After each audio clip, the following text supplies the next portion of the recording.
Hello. On this week's episode of Tiaras Tears and Triumphs, I have a conversation with Amanda Firenze. Now, Amanda is an artist and a writer who lives in Port Arlington, which is in the Wadawurrung country. So she's just a hop, skip, and a jump away from me. And it's really lovely for me to be talking to somebody who I see as a social activist in my local community. So Amanda uses words combined with lino prints to create artworks and campaign for social equity. She practices under the banner of Print Change, seeking stories, experiences from others for her artworks. And she believes shared stories create community awareness, connections, and help to change the world. Now, Amanda's artwork, Paper Women, takes women's stories of men's abuse and prints them in the dress of a paper woman, then linking them together in a paper chain. So far, 59 women have trusted Amanda with their stories, and Paper Women has been exhibited in 3 community venues around Geelong, with another 6 following and more being negotiated. The Paper Women are also online with permission. Stories can be anonymous in any language or format and are not edited. Her next project is called The Privilege-O-Meter. It will be an interactive street artwork that gets as many people as possible to take a privilege quiz and learn about how privilege works or doesn't for everyday people. So let us open the door on today's episode and explore this conversation with somebody who is doing something really amazing, which is something that will continue to grow, and that may also be an opportunity for you to become involved with. Okay, let's take a look at today's episode. Hello, Amanda, and a very, very warm welcome to the Tiaras, Tears and Triumphs podcast. Thanks so much for coming on today and being a guest. I'm really looking forward to our conversation. No, I really appreciate the opportunity to be here and fascinated by what you do. So this is a really good experience for me as well. I'm just trying to recall how we actually connected. I think it may have been Humans in Geelong, Jackie from Humans in Geelong. So this is our neck of the woods where we reside. There's a fantastic organisation called Humans in Geelong, which focuses on different people who live in the area who basically have a real sense of community, a sense of social justice, and just, I suppose, bringing a bit more light into the world, dealing with some stigmas that really shouldn't be around anymore. We need to kick some of those stigmas in the butt and get rid of them. Yeah, and Amanda, Jackie brought you to my attention with this amazing art project that you've been working on. So can you please tell the listeners a bit about you and what you're currently doing? Yeah, sure. So I'm an artist and writer. My art form that I tend to use the most is lino printing. And I tend to put words, either my own stories or other people's stories, through my prints. So build them into my prints. I've been printing now for about 15 years. I took it up. My family, we were living at the top of WA in Port Hedland in a mining town, and there wasn't a heck of a lot to do. And I was kind of perhaps not so happy sitting at home with a couple of little kids. So I started going to the local TAFE just to get out and, do something a little bit different and claim back some me time, I guess, with 2 very, very little kids. And I started printing there and just loved it. So I failed that subject. I was doing a visual arts course and I failed the subject 3 times. So I could keep taking that one particular subject, because as soon as you passed it, you had to move on to, painting or drawing or ceramics, and that just wasn't doing it for me.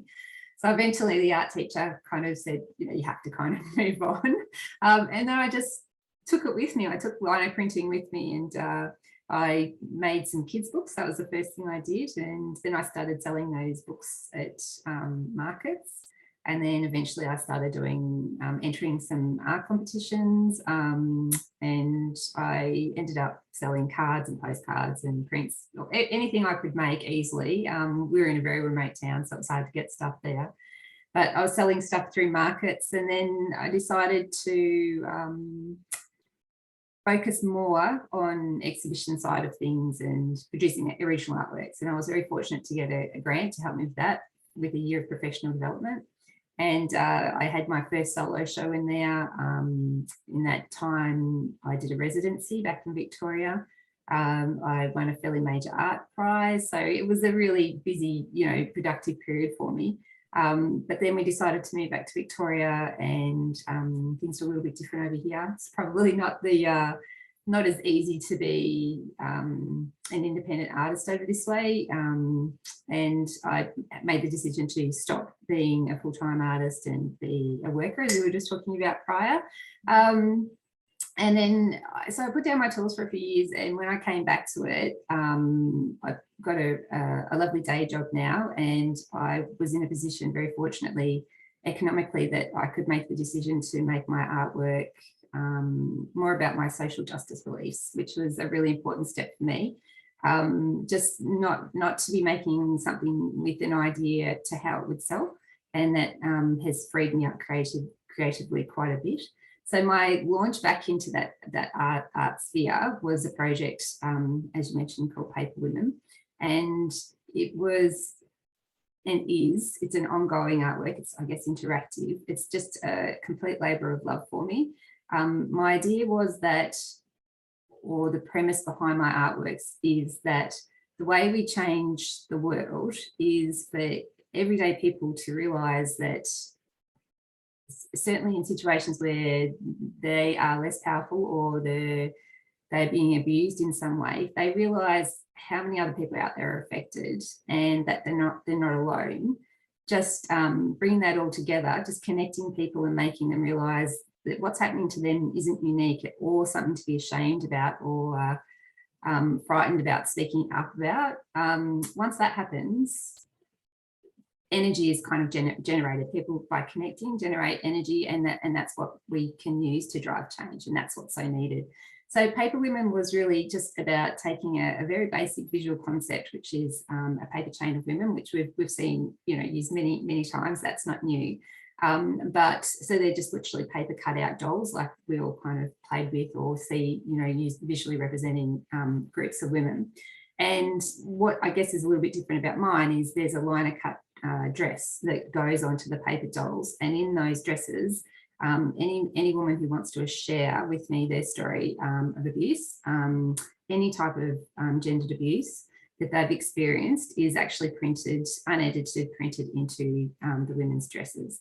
And then the women are linked together, and they form a paper chain of women who have been in abusive situations, or abused by men in some capacity. And it presents a really strong visual reminder of that there's women out there, and there's more than one, there's more than two, there's quite a few of us, and those impacts are there. And so it's a visual reminder that way, but it's also an opportunity for women to have their stories read. If you get close enough to these artworks, you can read the individual stories, and many of them are quite harrowing. Some of them are really quite simple, but others are just layer upon layer of horrendous, abuse. And they're all valid, and writing down those stories is a way of permanently recording what is happening to those women. It's a way of making their mark, and that's really important.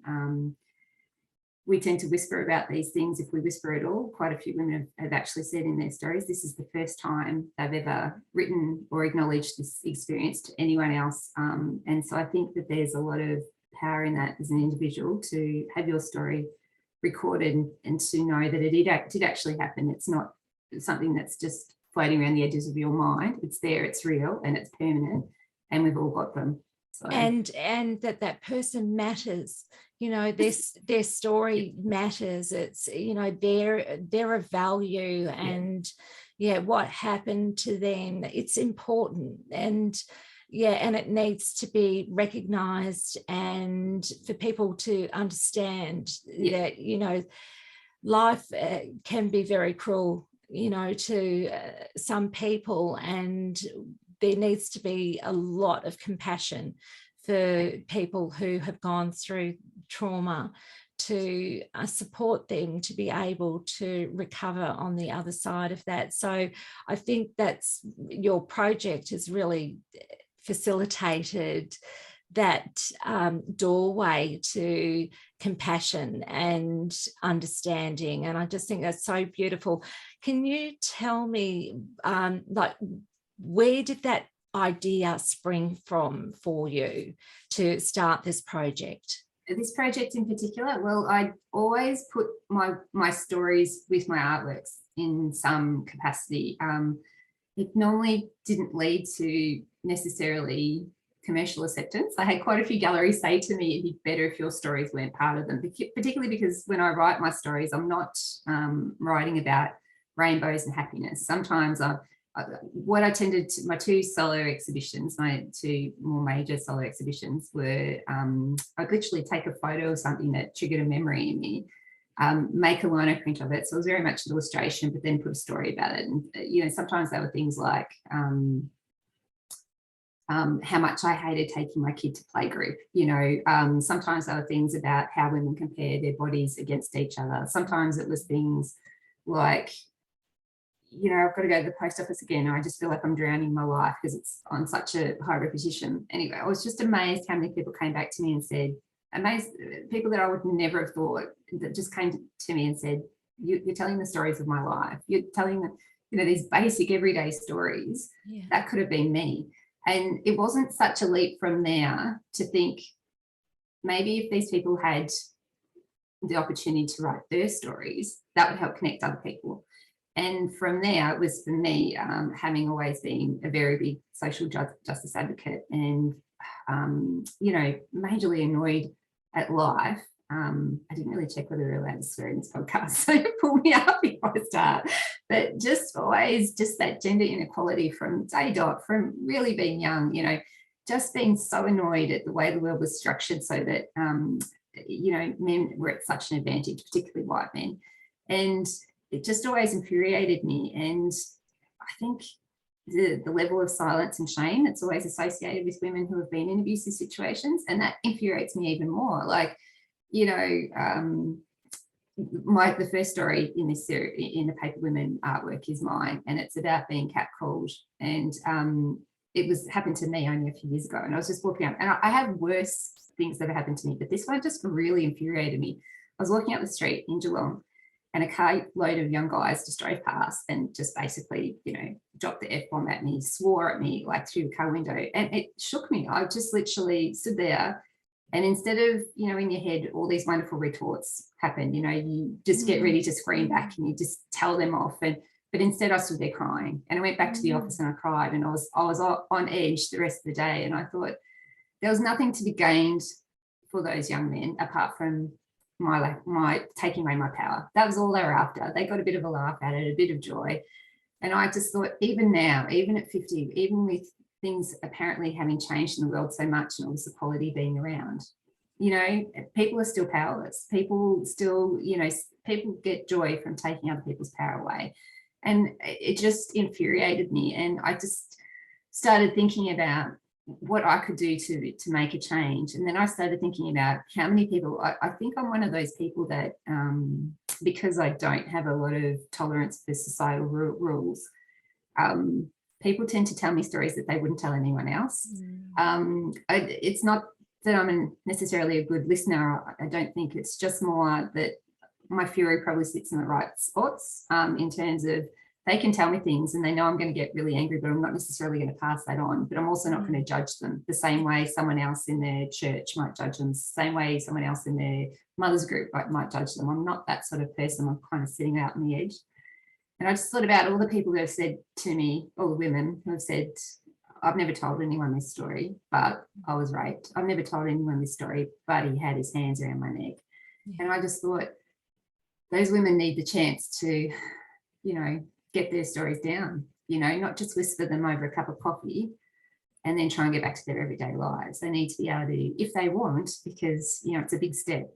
Recording something is a big step, but they need that opportunity. Having said that, can I just ask you, is there a capacity within what you're doing for a woman to choose to submit her story and remain anonymous? Absolutely. All the stories are anonymous unless someone contacts me directly. So, and when I first started getting the stories, I was actually a little shocked.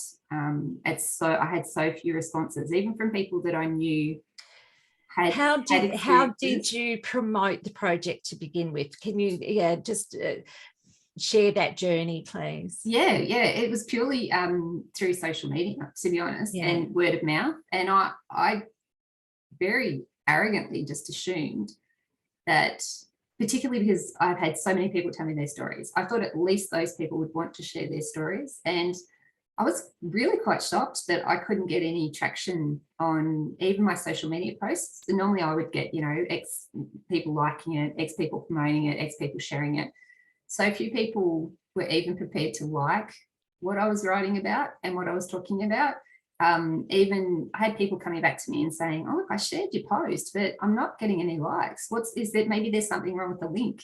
We were all just a little bit flabbergasted at how people weren't even prepared to support the concept of what I was doing. So I had to really work it. And that was an unusual thing for me, because normally even when I, my normal artworks, heaps of people support my processes. Anything that makes people feel happy and positive, there's a lot of support. But as soon as you touch on something that, is a little bit too close on home. It's about pain and suffering and anguish. The doors get slammed in your face, really, in terms of just, what would anyone else think if I like this post? What would anyone else say? Yeah. Can I put something forward to you? Sure.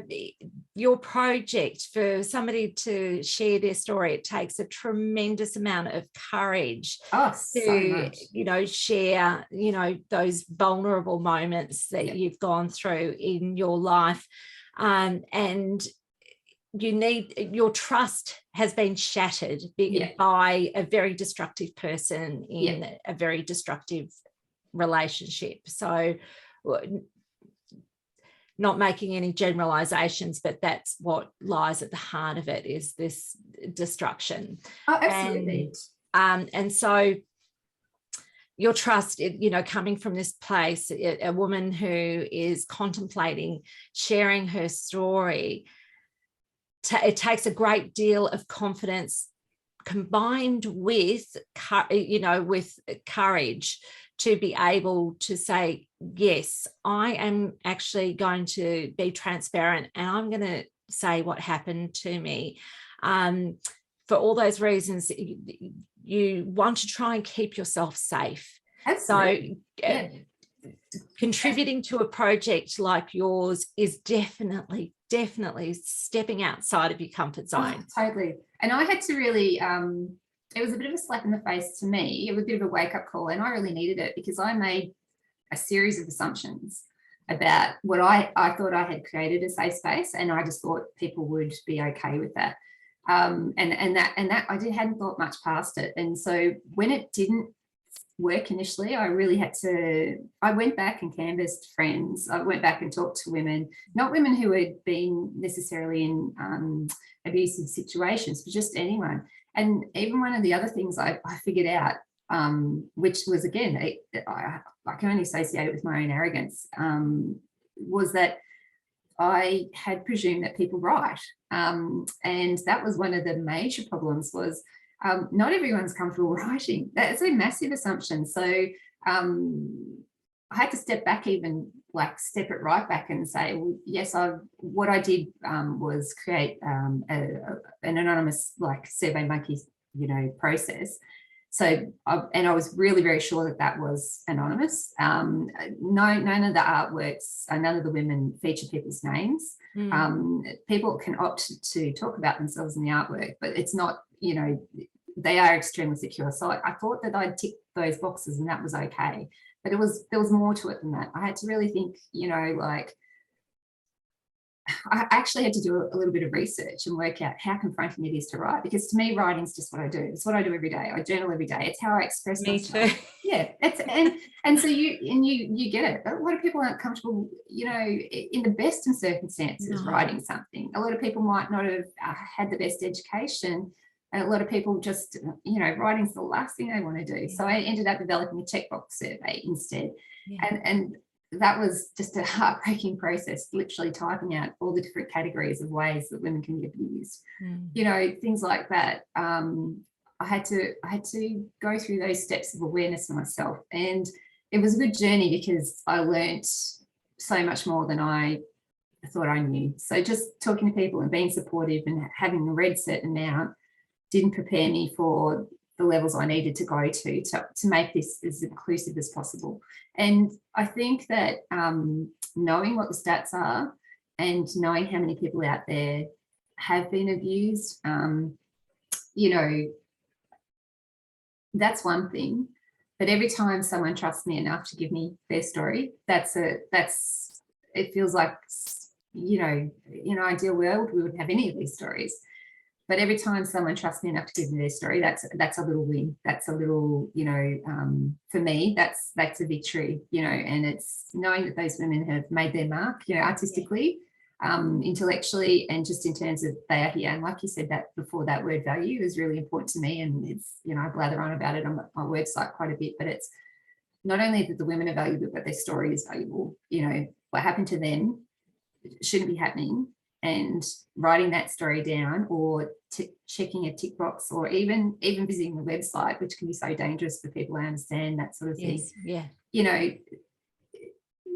They are valuable. Their experience matters. It shouldn't be happening, but it is happening. And yeah, like you say, that courage, that but just facing, just even writing down what happens to you, it's like a mental shift, I think.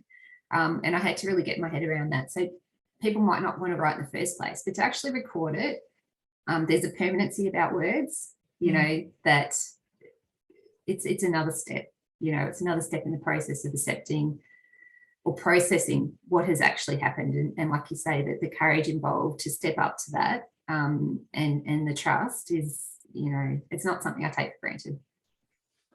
There's a lot of scope within your art project, I think, to help women to connect and feel connected to, not feel alone in their suffering and in their experiences. It's such a great visual representation that you've got a single, woman cut out, but it's a chain of, so each one has an experience, each one has a story. And it's very easy for me to visualize this chain growing and growing and growing as more women have the courage to connect with you and to share their stories, and then they find themselves more connected to other women, and they feel less alone, less ashamed of their past experiences, knowing that they're not alone, they're not the only one who's gone through this. Unfortunately, the statistics of domestic violence, domestic abuse, family violence, narcissistic abuse, toxic relationships, sexual harassment, all of these things are still really prevalent in our society. When you were talking earlier, you struck on something that I think about. I've got 3 teenagers, and I would love to think that that the younger generation are growing up to understand the importance of respectful behaviour, that I'm not sure that what they're being fed on within their social media feeds and everything, where there's a lot of inappropriate name calling and and that's quite normal for them to be using really disrespectful language. Yeah. And I just wonder how they're able to distinguish between that just being a trend word and that being actually the way you regard somebody. All I can think is that it's just going to be a matter of time to see how that plays out. I think the younger generation, they do have a lot more education and awareness about respectful behaviour, but I don't think what they're being fed within their major sort of content that's being, given to them on a daily basis with, they're always attached to their devices and their phones and they're scrolling and it's all really horrible in terms of, what the language and everything that is part and parcel of that. And I've just sort of really am quite confronted as a mum to see my children who they've been through a lived experience with an abusive situation, so they do know the difference between good behavior and bad behavior, and the way that women should be treated respectfully and what it looks like for a woman not to be treated respectfully. So they've got that lived experience, but not every child is going to have that lived experience, and they just be getting fed all of this. I think it's just garbage or rubbish, that they're being fed visually, and it's a bit confronting to watch. I just think I have very serious. It's not helping. It's not helping. No, I have very serious concerns, particularly with YouTube, the algorithms and how the information that's fed down and how particular groups, particularly from America, are using those to target teenage boys. Very strong concerns about that. There's some, excellent books out there to read on that. Laura Bates has got one. It's just horrific, because I'm kind of with you, I'm watching kids come up. I'm watching my own two teenagers, and I think I'm a fairly literate person in this area. I read and I research and I'm aware and I talk to people, and I've tried to bring my kids up the right way, but the pushback I get from my son in particular and what he considers acceptable because of what he sees and hears, and it just blows my mind. We just had a massive disagreement about the press's treatment of Amber Heard just recently, that whole Johnny Depp situation, and he just believes what he sees on TikTok. Exactly. And they that, do, and that don't lack of they? questioning. And I've worked really hard to make sure he's not that sort of a person.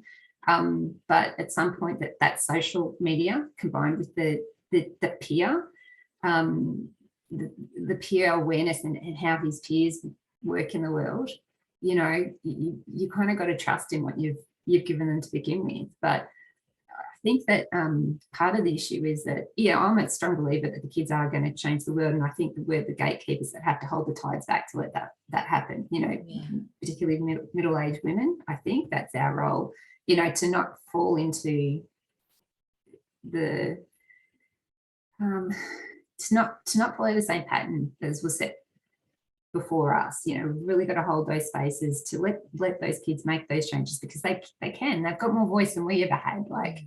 I'm not quite sure how old you are, but I'm 50, and we were meant to be able to do anything we wanted. In the 80s as teenagers, we were going to have kids, we were going to have a job, have a career, take on the world. The reality of that is so different, and so many of the entrenched systemic problems are still there, and they're not going away. But young people that have social media, so there's opportunities for them to have that voice, and that's really important if we can give them that space. but equally the pushback, and the way those systems are being used as well from the other side, I think is hugely problematic. And the hope that I have in younger people, you tend to follow what interests you and what you support and block what you don't. So I do worry about the good side of social media, which is what I see. I don't see the other side of it, what's offset by what's been pushed out of America and, sort of men's right activist groups and those sorts of extreme, groups. So I have some really serious concerns about, kids coming through and, what they're exposed to and where that will go. So yeah, it's a very, very strong influence in their lives, and the way and their beliefs, are formed from what they're being fed. Yeah. And yeah, it's really alarming. You were talking earlier about your own assumptions that you were making. We all make assumptions. Yeah. And a lot of those assumptions are based on our beliefs. Yeah. And if we're closed off to there being another alternative, yeah. then we'll be making all sorts of wrong assumptions. And that's I think that is my concern, is that these young people, and I remember what I was like when I was that age too, is very passionate, and I thought I had wisdom. Yeah. Yeah. Based on my very limited view of the world at that day, Yes. So they have the power of that age. You were talking about that too, when we were growing up, we had all of these dreams and aspirations that we'd be able to do it all. And that's no different from them. But I know that they have some big issues that are confronting them that we didn't have when we were growing up, and that also sort of gives some justification, I suppose, to their need to escape some of the weight of what's going on currently in the world, that all of these like time pressures that we have to affect some changes. So but we don't know what the future holds exactly. And my aim in this podcast is to empower people to believe that we can influence positive change, and that don't give up. Don't get apathetic and think that there's nothing that you can do to improve the quality of your life, or to join forces with other people to affect some really fundamental changes that are needed in the world. And I think the more that we work on ourselves, the more we become aware of what it is to be healthy in ourselves, and then to be able to reflect that in our other relationships. The more chance we've got at succeeding with these bigger issues that we're being confronted with in the world. So I have conversations with my kids where my kids are a bit like,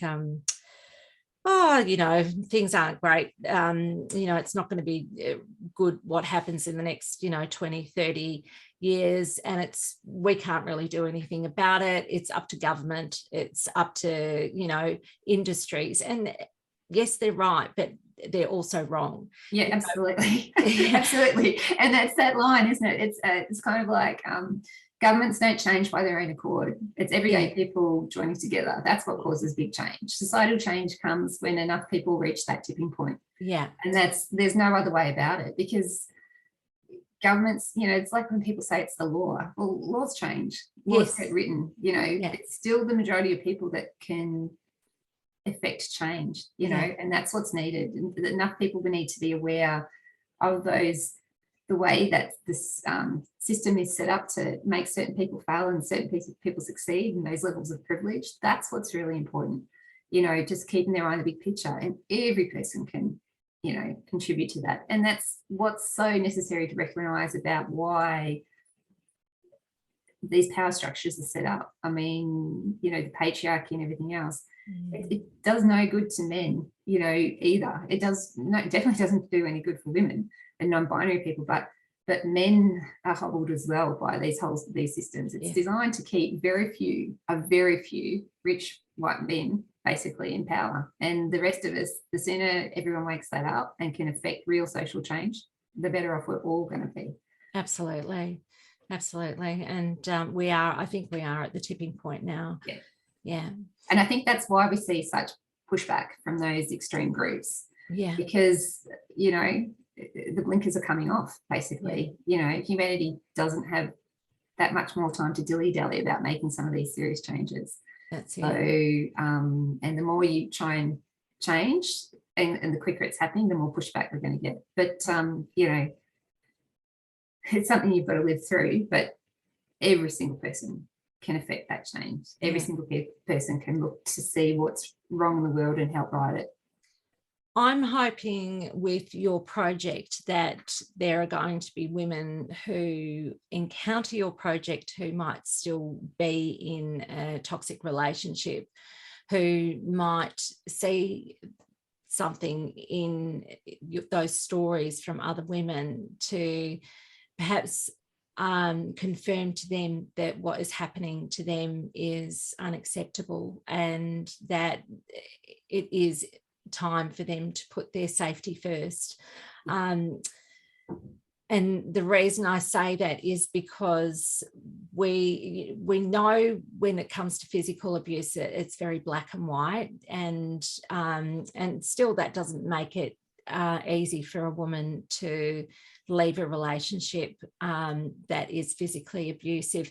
But all those other forms of abuse, that they fall into more of a grey area, and it's easy to normalize those behaviors and just think, this is my lot, I'm stuck in a miserable relationship that's, really, this is normal. And when it's not, but because you don't have a mirror to look into that tells you from somebody else's experience that that this is part of what an abusive relationship looks like, that they can stay in that relationship far longer than what they should, to free themselves, to be able to start healing and rebuilding, themselves, finding their self-esteem again, their self-confidence, and remembering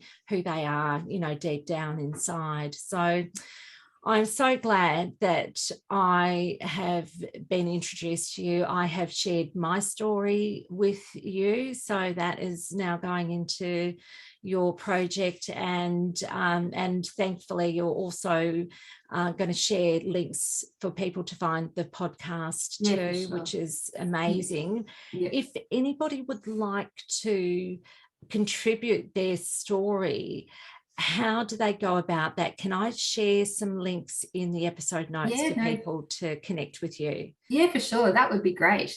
So I'll send the link to my website, and that's got to the specific page, and that it's got the link to the SurveyMonkey survey. So I've actually got a couple of people who have come forward and said to me, that they wanted to be a referee for that, just to, make note that it is entirely confidential. And it turned out one of them was one of my best friends.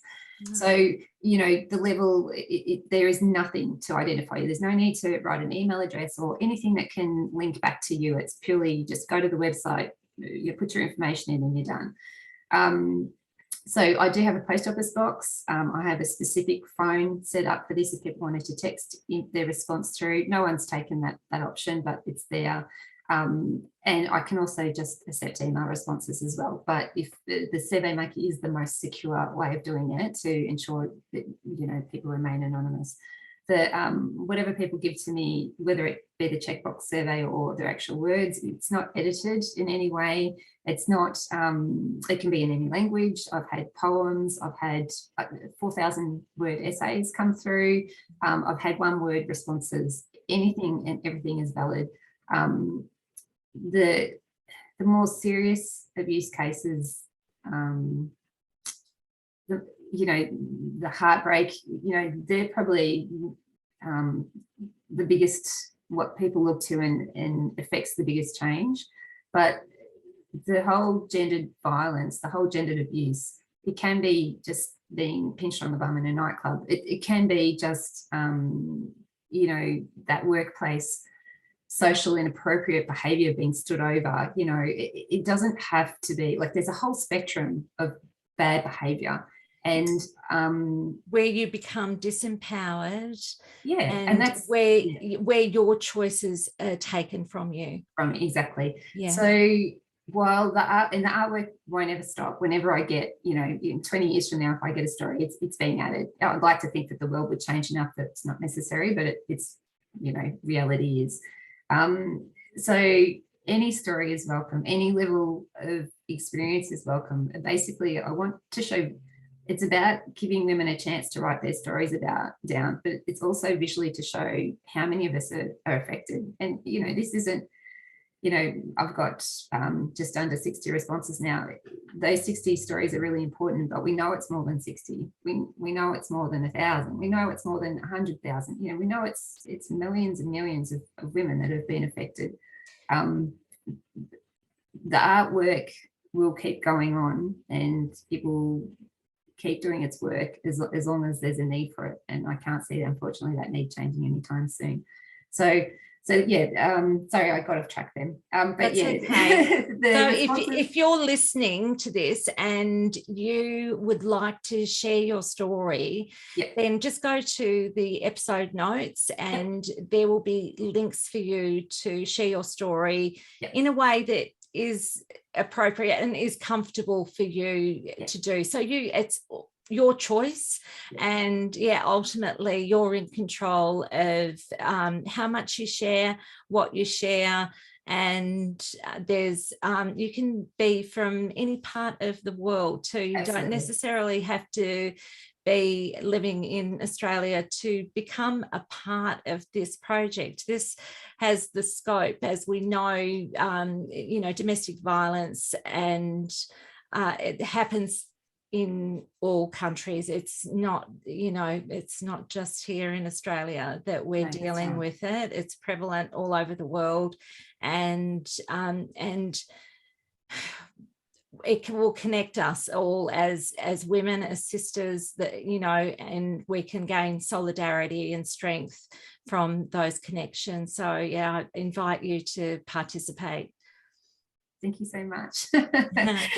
Well, it's been an absolute pleasure having this conversation with you, Amanda. I wish you all the very, very best. I'm very grateful to you for taking on this project and having this heart for women, to help them to heal from what they've been through and to gain strength from it too. Thank you. Thank you so much. Really appreciate it. And just for the final question, because this podcast is called Tiaras, Tears and Triumphs, what does that title mean to you as a woman? Oh, that's interesting, isn't it? Do you know what? Internalized misogyny is something it took me a while to work out. I always tried to be one of the boys when I was a kid, because I could see, I could sense very quickly that where the power balance lay and where you should associate yourself if you didn't want to, so tiaras are one of those things, a bit like pink, that I just avoided, and it's only just in the last couple of years I've realized how stupid that is and how wrong that is. So tiaras is something I just think one day I'm going to have one, past what my little kids wore when they were little. I'm going to have a real tiara, a bit like Amy off The Big Bang, just that pure joy in that sort of stuff. Tears and Triumphs are probably wrapped up into the same thing with me, and that is just purely my art. So just using using my capabilities to help change the world. So my triumph comes from knowing that I can make a difference in someone else's life. That's it. And the tears are part of the package of that. I can't get away from it. So yeah, that's wonderful. Thank you so much, Amanda. not a problem. Thank you.